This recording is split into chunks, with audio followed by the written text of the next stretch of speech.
Hi everyone!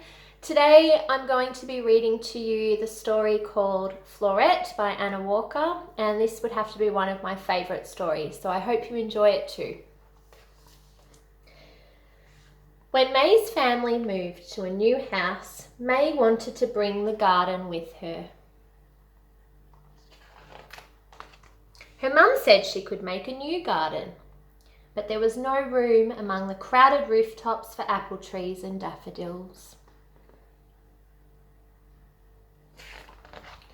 Instead of winding paths and leafy cubbies, all May found was a cranky cat and boxes, lots of boxes.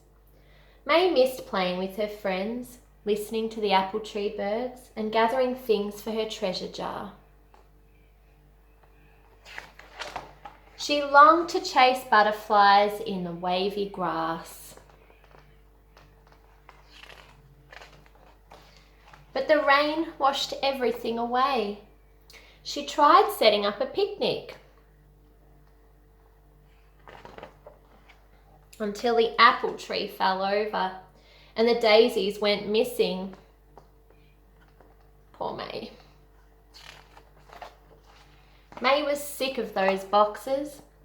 Down below, people moved like ants trailing between the buildings. Beyond them, May spied an open space, a space with trees and a swing. When May's mum was ready to go to the shops, May ran downstairs and led the way on a different path. She turned the corner and walked over the bridge, between the buildings and under lampposts until she came to a park filled with tiny stones and empty chairs. Doesn't sound like it's what she's wanting. May drew a daisy among the pebbles. She listened to the hum of the city and the rustle of a tiny bird. An apple tree bird!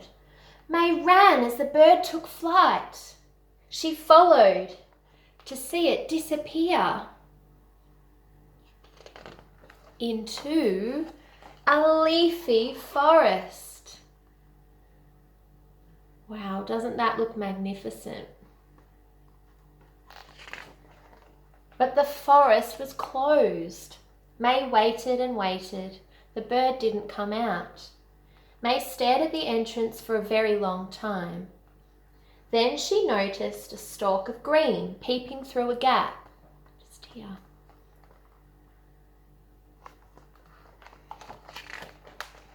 A piece of forest. May walked around the corner and hopped across the tiny stones. She weaved her way through the empty chairs, under lampposts, and back over the bridge. At home, May held her new treasure up to the light. On the windowsill was her jar. A small jar with enough space for a plant to grow. In May's garden. Isn't that wonderful? The garden that she's been able to create. And here's another picture of her and her friends. Okay, so now what I'd like you to do as word scientists, we are going to reflect on the story Florette by Anna Walker. And what I'd like you to do in the class comments section underneath this post is I'd like you to record and type a word that best sums up this story. So have a think about this story, reflect on what happened for May and what she was experiencing, and think of a word that best captures the heart of the story, okay? And my example word is going to be garden, Garden. That's my example. Try to not look at anyone else's ideas before you add your own. So add your own idea first, and then you can have a scroll and look at some of the other words that the people in our grade have come up with.